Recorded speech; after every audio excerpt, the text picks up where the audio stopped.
Like Judy Collins, my next guest has been on a journey of loss and discovery that's made her cherish life. Roya Hakakian was a 12-year-old living in Iran when the revolution swept through the country in 1979. At first, she greeted it with excitement, believing the promises of a new and liberating society would come true. They did for a moment, but only a moment. Now she's come out with a memoir that unpacks memories of adolescence, revolutionary fervor, and poetry called Journey from the Land of No, a girlhood caught in revolutionary Iran. Roya Hakakian, welcome to Now. Delighted to be here. You moved to this country about 2 decades ago, but it was only fairly recently that you were moved to share these memories of adolescence and childhood with the wider world. What did you hope to communicate? In the simplest terms I can think of, I really wanted all readers to fall in love with Iran. I wanted everybody to love the period that made me the person that I am today. Something huge happened in Iran in 1978 and in 1979. I became a better human being as a result of it. I mean, it's sort of like getting married, falling in love, you know, getting married to a person that you think you're going to spend the rest of your life with. If 20 years later you decide that it was a mistake, that doesn't make your original decision to get married initially wrong. The Iranian Revolution was kind of similar to this. We stormed, you know, the palace. We swarmed into the streets for all the right reasons, for all the reasons that every nation throughout history wanted to have a revolution. Well, like what? We wanted freedom. You know, we had no civil liberties. You can't have a society that's on the verge of modernizing, as Iran was in 1978 and 1979, and not desire to have freedom of press, you know, to have you know, a diversity in political party and opinions. And that we were entitled to have that in those years, and we're entitled to have that still. In your family, there was a lot of discussions of words, of ideas, of poetry, but at a time when the wider society, before the revolution even, didn't allow that kind of open discourse. You know, Iran, that's sort of the dilemma of being an Iranian. I mean, you're talking about a nation that has embraced literature, primarily poetry, as its way of communication for hundreds of centuries.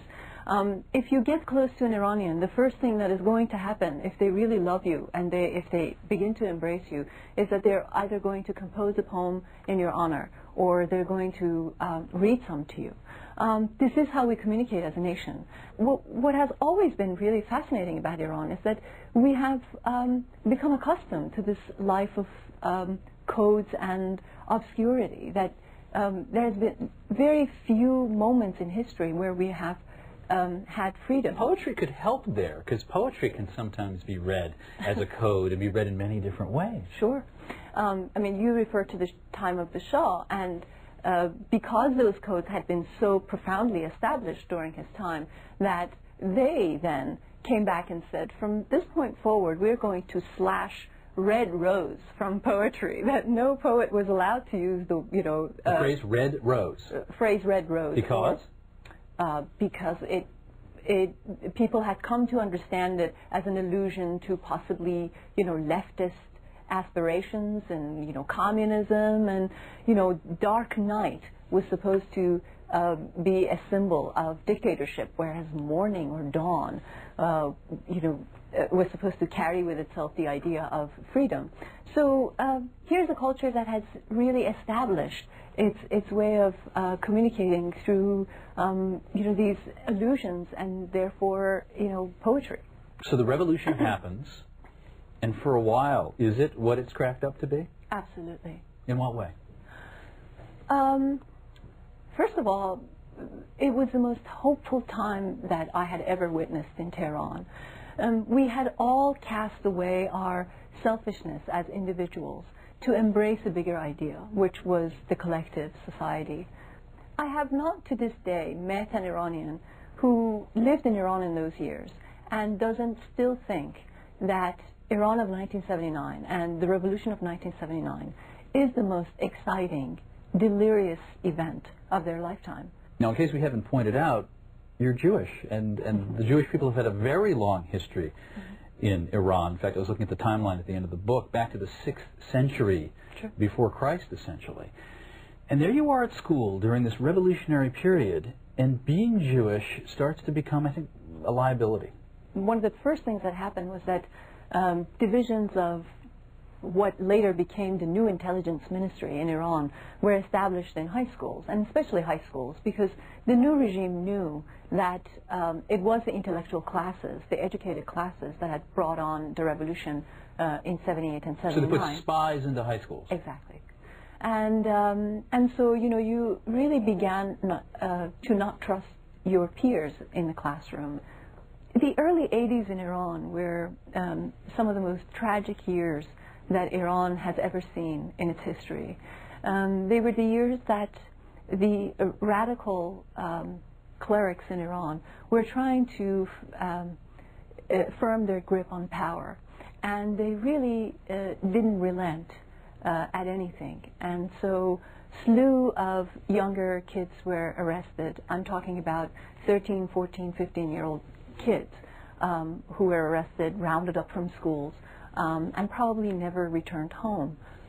These kids were also executed. I mean, the general idea in those years was either you're a sinner, in which case we have arrested you for the right reasons, or we have executed you for the right reasons, or you're not a sinner and you're innocent, in which case, you know, even if we execute you, you will land in heaven. I mean, it is not so much different from what happened probably in you know, Stalinist Russia. Iran had that period in the early 80s. Well, that's what Americans often don't understand, is how quickly these things turn. A flourishing of a revolution like that, in which there's civil liberties and so forth, and divergent viewpoints respected, and then you don't have to fast forward very far to see it turn so quickly. Yes, yes, it's devastating, and it's also very, very intriguing to see that the way they turn is probably, at least in Iran, began with the way the rights of women began to diminish. People often ask me, you're Jewish, what happened to you first to know that Iran had become unsafe to you as a Jewish person? And my answer often is that it wasn't so much, the signs that came to me weren't so much the signs that came to me as a Jew, they were mostly the signs that came to me as a woman. You woke up in Tehran and all of a sudden the city had vastly changed. Why? Not because the grocery store wasn't where it used to be, but because 50% of the population suddenly looked different after the Islamic dress code was enforced. Now, Americans, of course, look at the Iranian Revolution through a very specific prism, the taking of the 52 American hostages. Do you often run into this with Americans, that you'd like to teach them a wider lesson about the Iranian experience than just that? It's a marvelous, marvelous reference point. I say marvelous not so much because I think it's wonderful, but because I think it's such an important watershed. Somehow, a 2,500-year civilization went down the drain on November 4th, 1979. That somehow the Iranian history began with the day that the embassy was taken over in the minds of the international community. And what I'm hoping I can accomplish, perhaps, or we as Iranians can accomplish, is to remind the world of that larger history, that there was a history before 1979, before the takeover of the American embassy. And perhaps that can inject this conversation that we need to have with more texture and depth.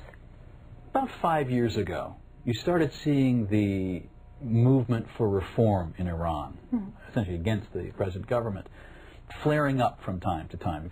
What do you make of that movement now? Where is it? It's there. There's no doubt that it's there. Look at the official statistics that an official in Tehran gathered. 86% of Iranians do not pray.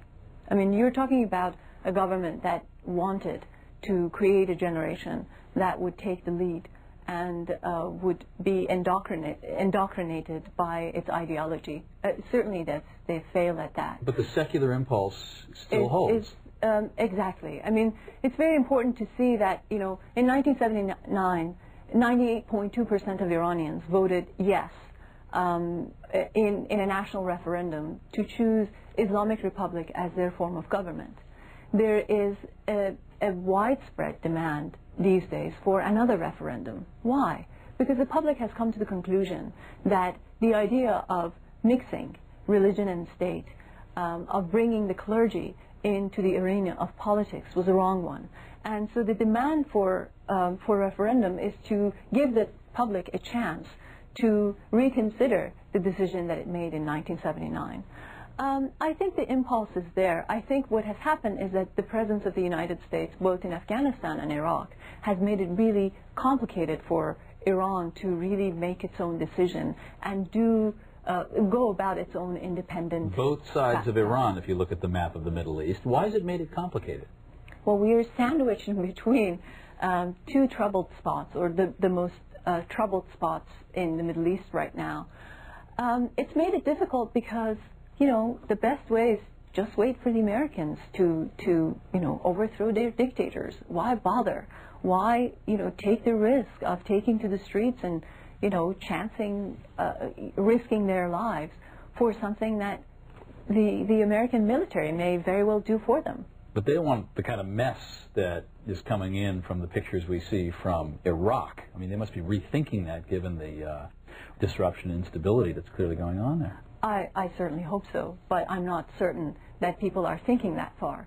Because if you are suffering on a daily basis, if you are living in a country where once you leave your home, you're told, how to cover your hair and, how long or short your sleeves must be, whether or not you're allowed to, hold your wife's hand on the street or not, whether your kids can mix together and go to a party, drink what they want or not.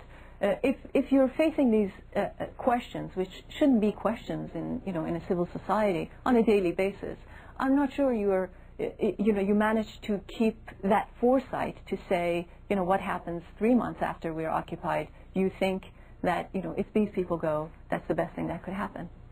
Roya's book, The Journey from the Land of No. Roya Hakakian, thank you very much. It was a pleasure to talk to you.